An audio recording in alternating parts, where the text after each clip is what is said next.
Hello students, welcome to the class. Students, आज हम शुरू करेंगे चैप्टर 6 लाइंस एंड एंगल्स। देखिए स्टूडेंट, चैप्टर शुरू करवाने से पहले मैं कुछ आपको बेसिक्स बताना चाहूंगा इसके बारे में एंड इंपॉर्टेंट चीजें हैं जो आपके पूरे चैप्टर में काम आएंगी, क्योंकि छोटी छोटी बातें हैं जो आपको जरूर समझनी चाहिए और उनसे आपके बेसिक्स क्लियर होंगे और आप क्वेश्चंस को अच्छी तरह से कर पाएंगे। तो स्टूडेंट देखिए, कुछ पॉइंट्स डिस्कस करेंगे हम इसमें। What is the use of this chapter in daily life. पहला, आपका डेली लाइफ में क्या यूज है इस चैप्टर का, हम क्यों पढ़ते हैं इसको, कहां कहां ये काम आता है आपके डेली लाइफ में या आपकी जो फर्दर जो स्टडीज में आपके आगे जो आप पढ़ाई करते हैं कहां कहां यूज होता है। सेकेंड, लाइन सेगमेंट क्या होती है, what is a line segment, what is a line, what is a ray, and then collinear points क्या होते हैं, कब हम collinear कहते हैं पॉइंट्स को, acute angles, obtuse angles, right angles, straight angles, reflex angles and complete angles। ये सभी टाइप्स के बारे में हम डिस्कस करेंगे कि ये जो रिफ्लेक्स एंगल्स कौन से होते हैं, कंप्लीट एंगल्स कौन से होते हैं। Then complementary angles, most important, कई बार जो वर्ड्स प्रॉब्लम में भी ये चीजें आती हैं, खास करके अलजेब्रा में। सप्लीमेंट्री और कॉम्प्लीमेंट्री एंगल्स क्या होते हैं, एंड देन एडजेसेंट एंगल्स कौन से होते हैं, एडजेसेंट एंगल्स की डेफिनेशन क्या होगी, लीनियर पेयर्स कौन से होते हैं, and vertically opposite angles. So students, अभी पॉइंट्स में से हम सबसे पहला पॉइंट जो डिस्कस करते हैं, लाइंस एंड एंगल्स। लाइंस और एंगल्स जो चैप्टर है, जैसा कि आपका इसके नाम से क्लियर हो रहा है कि इस चैप्टर में हम एंगल्स और लाइंस को डिस्कस करेंगे। तो डेली लाइफ में हमारा क्या यूज है स्टूडेंट, आपको एक छोटा सा प्रोजेक्ट दिया जाता है। फॉर एग्जाम्पल, आपको एक हट तैयार करनी है with the help of bamboo sticks या सभी काइट्स, कई बार घर पे ही बना लेते हैं काइट, ठीक है, बैम्बू स्टिक्स लगी होती है उसमें पतली पतली, और उनकी हेल्प से हम तैयार करते हैं। तो देखिए, एंगल्स और लाइंस, इसको समझने के लिए सबसे पहले आपको मैं कह रहा हूं, using bamboo sticks we make a hut. हमें एक हट को बनाना है using bamboo sticks. Suppose this one is your hut. So in this hut we use some sticks diagonally, parallel, intersecting। Structure को जब हम खड़ा करेंगे इसका, तो इस तरह से बैम्बू स्टिक्स आपकी लगेंगी, तो वो आपके कुछ एंगल्स बनाएंगी, ठीक है। जैसे मान लीजिए यहां पे एंगल बना है, this one is your angle. Parallel lines का एग्जांपल, जैसे ये पैरेलल लाइंस हैं, so this are parallel lines, it is also parallel and this parallel to this. So देखिए, जब आप एक छोटा सा प्रोजेक्ट बनाएंगे हट का बैम्बू स्टिक्स की हेल्प से, तो आपको कुछ पैरेलल लाइंस, कुछ इंटरसेक्टिंग लाइंस को डायगोनली इंटरसेक्ट करती हैं, तो बहुत सारी लाइंस आएंगी और वो एंगल्स बनाएंगी। इसी तरह से अगर हम काइट बनाते हैं,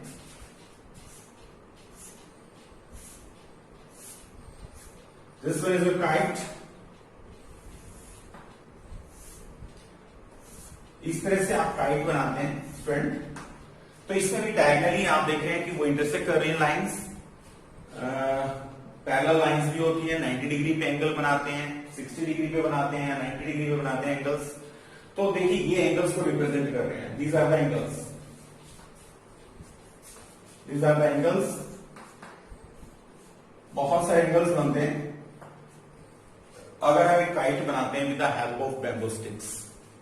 and next, refraction of light using science. Physics में देखिए बहुत आपने कई बार पढ़ते हैं, जब लाइट एक मीडियम से दूसरे मीडियम में जाती है तो वो रिफ्लेक्ट हो जाती है, अपने जो पाथ से डिस्पर्स हो जाती है। तो जैसे मान लीजिए आपका ये एग्जांपल एक साइंस का है, suppose this one is water, dense medium में जब जाती है, एक रे ऑफ लाइट, यहां से ray of light I, ray of incidence, इसको बोलेंगे रे ऑफ इंसिडेंस। अब ये नॉर्मल है आपका,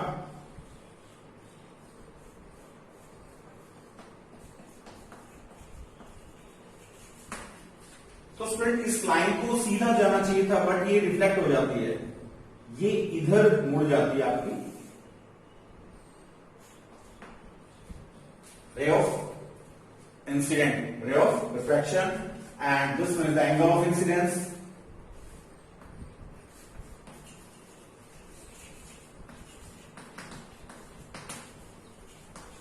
And this is the angle of refraction.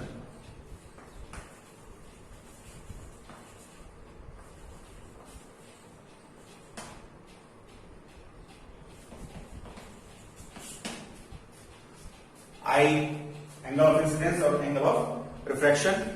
ऐसे ही मान लीजिए प्लेन मिरर है, प्लेन मिरर में भी आपकी देखते हैं कि रे, जैसे प्लेन मिरर है, इसमें ये रे ऑफ इंसिडेंस है, ये रिफ्लेक्ट कर रही है इधर से, यहां भी नॉर्मल आप डालेंगे तो it is angle of incidence and it is the angle of reflection, I equal to R. Plane mirror के केस में जो है रिफ्लेक्शन, एंगल ऑफ रिफ्लेक्शन और एंगल ऑफ इंसिडेंस जो है वो इक्वल होते हैं। तो these are the uses in science. Science में आप लगभग 8th क्लास में आपने पढ़े होंगे इन एंगल्स के बारे में, और जब जैसे पानी में चेंज किया, यहाँ पे एयर में थी रे ऑफ जो लाइट थी वो, एंड वाटर में जाने के बाद वो रिफ्लेक्ट हो रही है, नॉर्मल की तरफ मुड़ जाती है वो। तो ये कुछ जनरल यूजेस हैं जो आप डेली लाइफ में आप देखते हैं, साइंस में भी काफी यूज होता है, ट्रिग्नोमेट्री में भी एंगल्स का काफी यूज होता है। आप हाइट निकाल सकते हैं किसी बिल्डिंग की, और किसी पेड़ की हाइट निकाल सकते हैं, किसी टावर की हाइट निकाल सकते हैं, किसी नदी की हम गहराई निकाल सकते हैं। So these are the general uses in your daily life. And now what is the line segment? Student, line segment क्या होती है? देखिए, छोटी छोटी चीजें होती हैं, बेसिक्स आपकी क्लियर होते हैं तो कोई दिक्कत ही नहीं आती आपको, क्योंकि कॉम्पिटिटिव एग्जाम जो है कोई भी हो, नॉलेज जो है आपको जरूर काम में आती है। What is the line segment?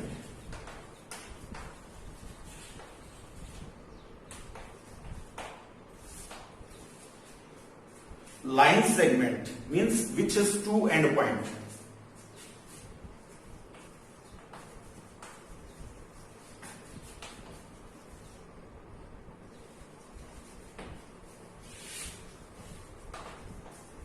देखिए, मान लीजिए ये एक part of line which has two end points. अगर कोई भी लाइन है उसका एक पार्ट जिसके दो एंड पॉइंट्स होते हैं तो हम उसको लाइन सेगमेंट बोलेंगे। It is generally denoted as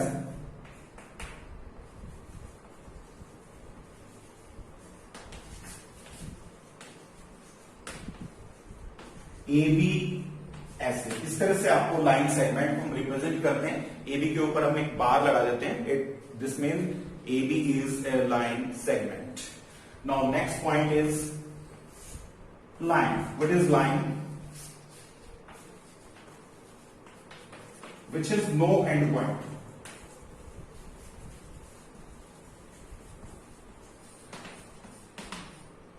जैसे मान लीजिए स्टूडेंट्स की एरो से शो कर रहे हो, इस जिसका कोई एंड पॉइंट नहीं है तो हम बोलेंगे उसको that is line. So A B, it is the line and it is generally denoted bye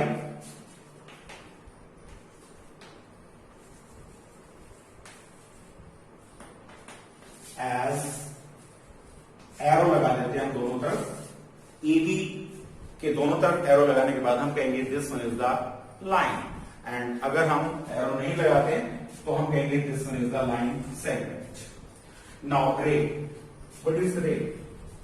रे क्या होती? Which has one and point.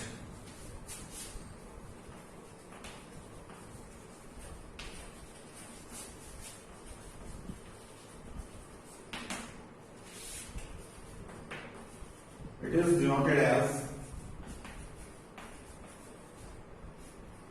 यहां पे ध्यान से लीजिए, एक चीज जरूर क्लियर करनी है आपको। जैसे मैंने लिखा A B, ray A B, This one is read as ray AB. This one is read as line AB, and we can read this as line segment AB. Now here, this one is A. It is the endpoint, and here it is the arrow. So we represent it as AB. But if we write it as, if this is B and this is A, we write it as BA. Arrow B से A की तरफ जाएगा. It means the ray is BA, and this one is ray is AB. Write it as ray AB.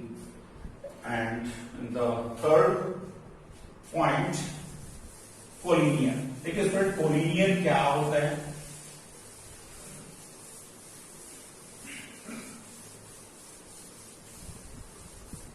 When 3 points,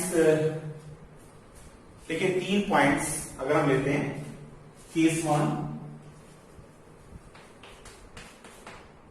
A B C, and case 2 में हम लेते हैं A B C. दोनों ही cases में आप मिला दीजिए इनको. क्लियरली आप देखेंगे ए बी को और सी को मिला दिया तो दीज आर नॉन कोलिनियर. क्या बोलेंगे इनको? Non collinear points. And these are collinear points.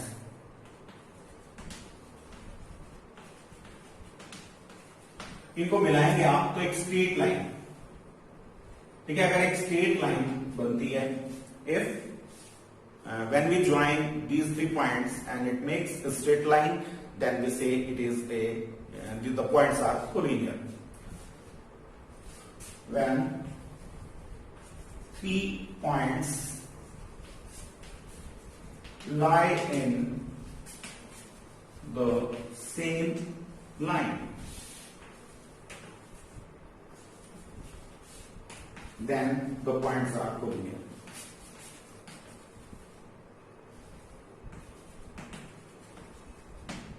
अगर कभी भी 3 पॉइंट्स एक ही लाइन में लाई करते हैं, हम कहेंगे वो कोलिनियर पॉइंट्स हैं. अगर वो तीनों एक लाइन में नहीं है, देन एक ट्रायंगल बनेगी हमारी.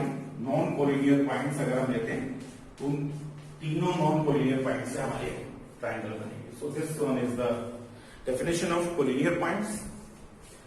नेक्स्ट स्टूडेंट, मोस्ट इंपोर्टेंट, जो छोटी छोटी चीजें आपने पढ़ी है पिछली क्लासेस में. सबसे पहले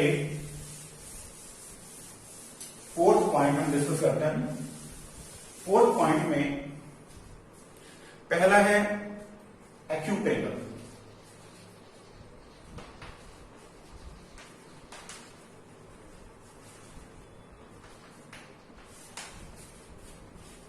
the angle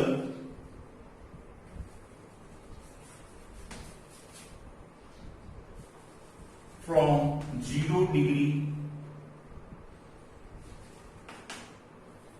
greater than 0 degree, the angle greater than 0 degree and less than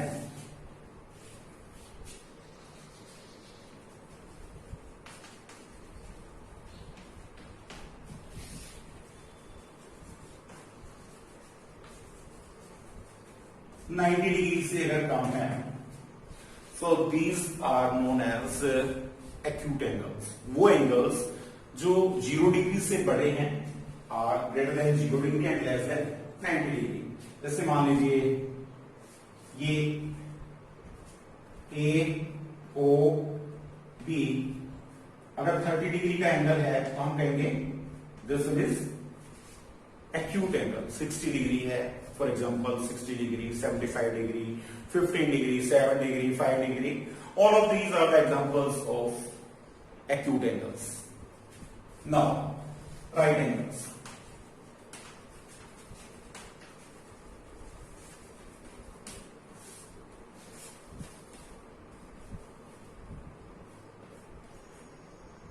The angle having measure 90 degree.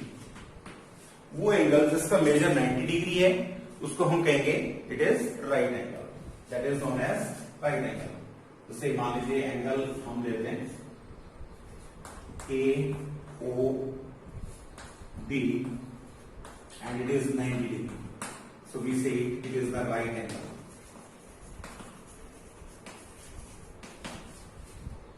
Next students हमारा है ऑब्ट्यूज एंगल, तीसरा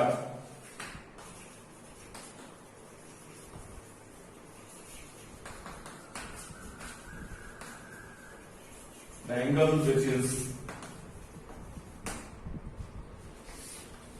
greater than 90 degree and less than 180 degree. For example, 120 degree, 135 degree, 140 degree, 150 degree, 175 degree. All of these are the examples of obtuse angles. जो angles आपके 90 degree से बड़े हैं but 180 degree से कम है, हम उनको कहेंगे right angle, sorry obtuse angles. And next है स्ट्रेट एंगल।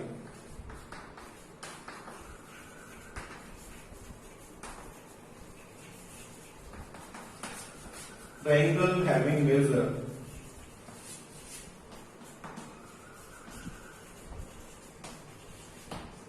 180 डिग्री। जैसे मान लीजिए ये एक एंगल है आपका straight angle A O 80 point, so this one is straight angle. अगर हम 180 डिग्री एंगल बनाते हैं हम उसको स्ट्रेट लाइन, क्योंकि स्ट्रेट एंगल मींस जब एक स्ट्रेट लाइन पे एंगल बनता है तो उसको हम स्ट्रेट एंगल बोलेंगे and it has the measure 180 degree. Next है फिफ्थ, हमारा हो गया एक्यूट एंगल हो गया, ऑब्ट्यूज हो गया, राइट एंगल हो गया, स्ट्रेट एंगल हो गया, reflex angle. What is the reflex angle? Friend reflex angle क्या होता है? अब आप जब एंगल बनाते हैं और वो एंगल 180 से ज्यादा हो, तो angle greater than 180 degree but less than 60 degree, reflex angle बोलेंगे दोस्तों।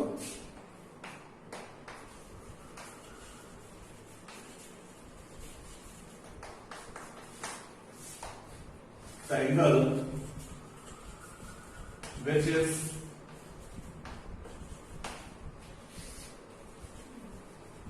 greater than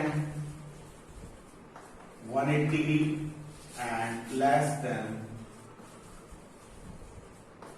360 डिग्री, वो एंगल स्टूडेंट जो 90 डिग्री सॉरी 180 डिग्री से ज्यादा हो बट 360 डिग्री से कम हो तो हम उसको बोलेंगे रिफ्लेक्स एंगल। एंड देखिए reflex angle for examples it is 200, 190, 210 degree, 270 degree, 300 degree, 310, 345. All of these are the examples of reflex angles, because all of these angles are greater than 180 but less than 360 degree. So these are the reflex angles. And the next है complete angles.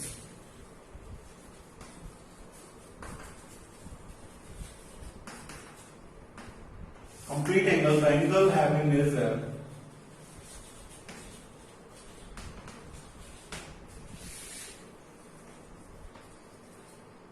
exactly 360 degree, वो angle जिसका major 360 degree होगा तो हम बोलेंगे उसको that is complete angle. And देखिए जैसे मान लीजिए यहां से एक रे दिखा रहा हूं मैं आपको, this one is B and 8 लगाएंगे हम इसको सेंटर मान के और वो 8 कंप्लीट होके वापस एक सर्कल बना देते हैं। यहां से स्टार्ट हुआ एंगल एंड घूम के वापस वहीं पहुंच गया, इसको बोलेंगे इट इज 360 डिग्री एंगल, तो इसको बोलते हैं complete angle. Now the represent करना, एक बार रिफ्लेक्स एंगल को रिप्रेजेंट करना और मैं जरूर आपको बताना चाहूंगा, क्योंकि सबसे ज्यादा गलतियां बच्चे यही करते हैं। जैसे मान लीजिए कि एंगल है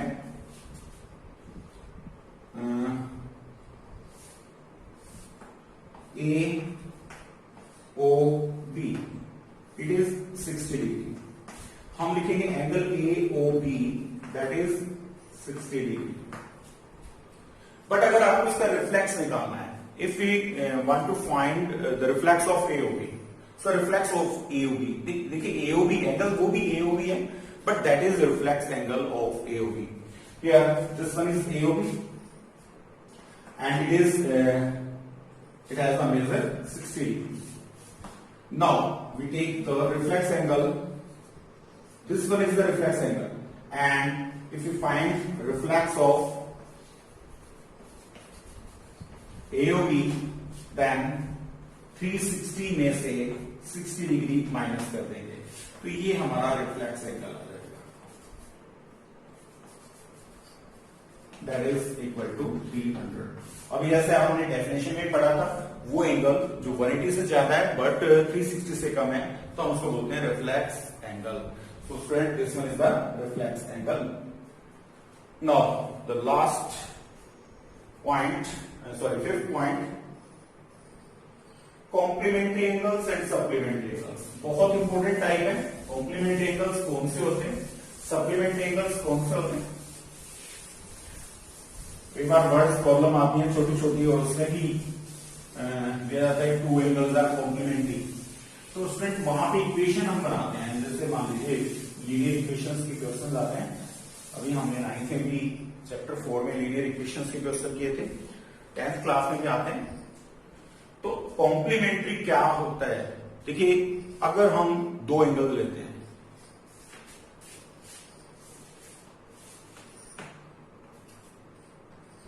AOB, if this one is 30 degree and this one is 60 degree, and the sum of these, angle AOB plus angle AOC plus angle BOC is equal to 30 plus 60, and that is equal to 90 degree. Then we say that AOB and BOC, AOC and BOC are complementary angles. When the sum of two angles is 90 degree, we say that these are the complementary angles.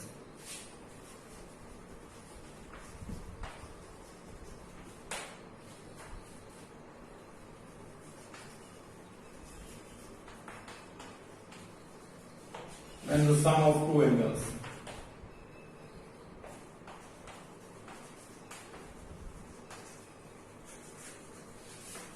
is 90 degree, then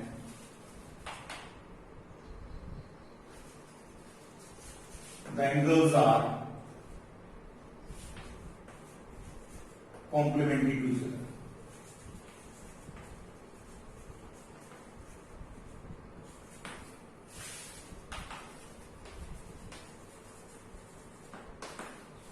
ठीक है, तो एक होता है जब उन दोनों angles का सम 90 डिग्री आ जाता है तो हम कहेंगे वो कॉम्प्लीमेंट्री है, और अगर ऐसे ही सप्लीमेंट्री एंगल्स हम लेते हैं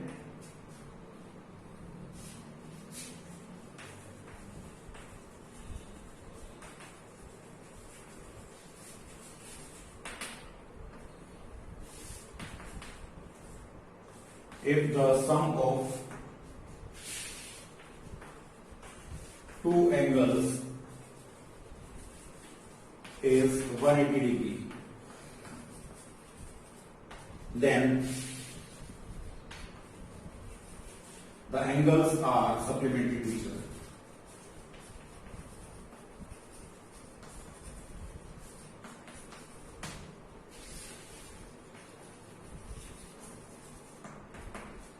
ठीक है स्टूडेंट्स, अगर मान लीजिए दो एंगल्स हैं और उन दोनों एंगल्स का सम 180 डिग्री आ जाता है। सपोज करिए, आपको एक एग्जांपल, जैसे हमने यहां पे एक हमने एग्जांपल लिया है AOB if this one is 30 degree and this one is 150 degree, then these are supplementary angles, because 150 plus 30 makes the angle 180 degree. Then if the angles, the sum of two angles is 180 degree, then it is supplementary angles, and if the sum of two angles is 90 degree, then it is complementary angles. ठीक है, तो student ये supplementary angles है, complementary angles को हमने discuss किया। अब जो नेक्स्ट हम करेंगे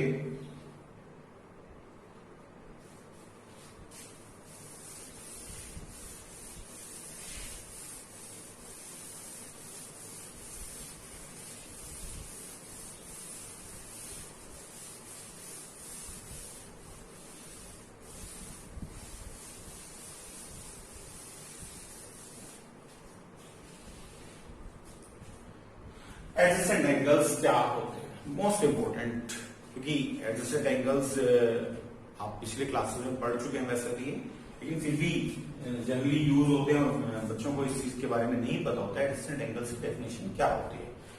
सो adjacent angles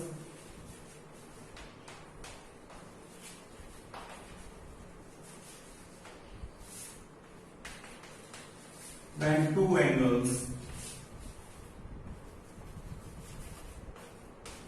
have a common vertex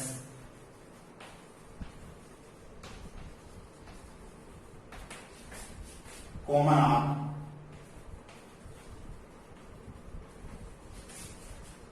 and the non-common arcs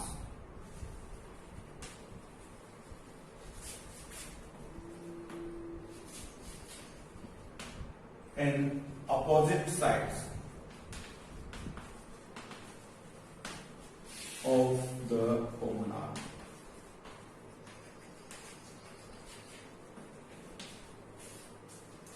देखिए जो एडजेसेंट एंगल्स होते हैं स्टूडेंट, एक सिंपल सा एग्जांपल मैं आपको दिखा रहा हूं। ए ओ बी, ये दोनों एंगल्स, ये मान लीजिए सी है, ए ओ सी और B O C, both are adjacent angles.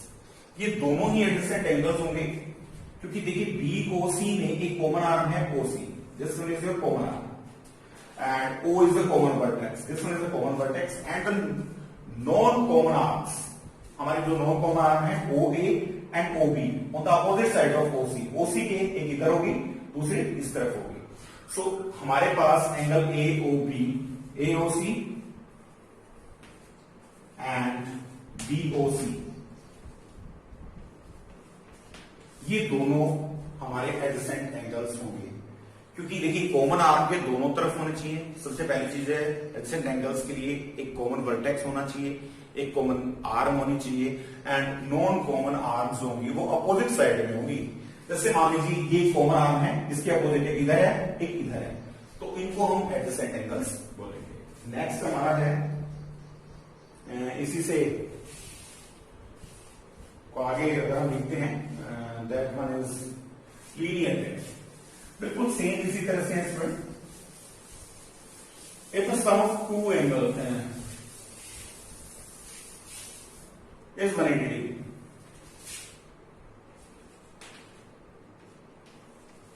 linear pair. If the sum of two angles is 180 degree, then we say it is the linear pair. जब दो angles का सम हो 180 डिग्री, क्या वो एडजेसेंट एंगल्स, एडजेसेंट एंगल्स की definition मान लीजिए वो एडजेसेंट एंगल्स, जैसे ये भी एडजेसेंट एंगल्स है ए ओ बी, तो ये कोई कॉमन आर्म है, तो ये भी एडजेसेंट एंगल्स होते हैं। Linear pairs are also an adjacent angle, ठीक है, ये भी एडजेसेंट एंगल है लेकिन इसमें कॉमन वर्टेक्स हो गए, कॉमन आर्म है, बट जो नॉन कॉमन आर्म है वो एक स्ट्रेट लाइन बनाती है, non-common arm OB and OA makes a straight line. OA and OB makes an straight line. अगर ये एक स्ट्रेट लाइन बनाती है तो हम कहेंगे this one is straight angle और लीनियर पेयर। इन दोनों एंगल्स को हम एंगल 1 एंड एंगल 2, तो यहाँ पे angle AOC plus angle BOC is equal to 180 degree, then it is linear pair. हम इनको लीनियर पेयर कहते हैं क्योंकि इन दोनों का सम 180 डिग्री है। नेक्स्ट है वर्टिकली अपोजिट एंगल्स। इसकी एक थ्योरम भी करेंगे हम स्टूडेंट, मोस्ट इंपोर्टेंट 2 थ्योरम्स हैं इसमें इस चैप्टर में, उन दोनों थ्योरम्स को हम डिस्कस करेंगे। तो सबसे पहले जो आपकी है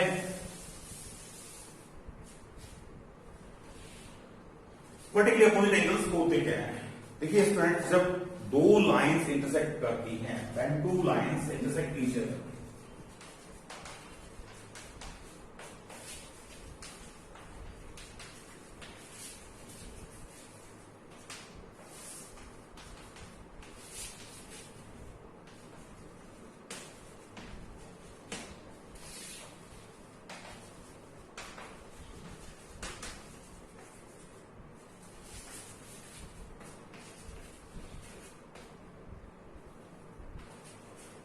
they form vertically opposite angle.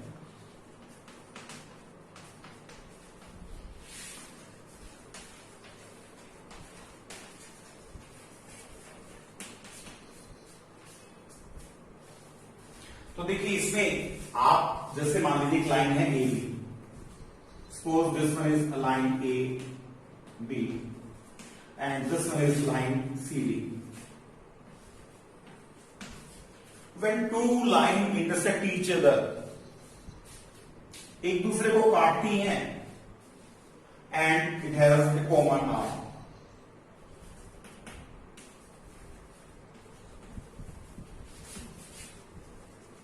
Sorry, common vertex होगा एक, but no common arm. कोई भी आर्म जो है वो कॉमन नहीं होगी and no common arm.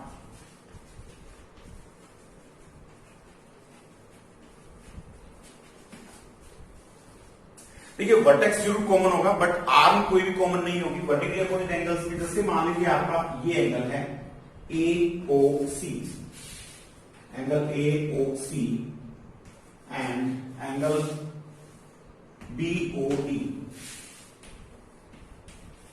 these are the pair of verticals, and if we take angle AOD,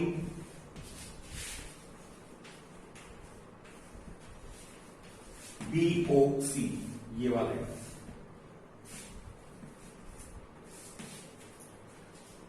So these are the vertically opposite angles.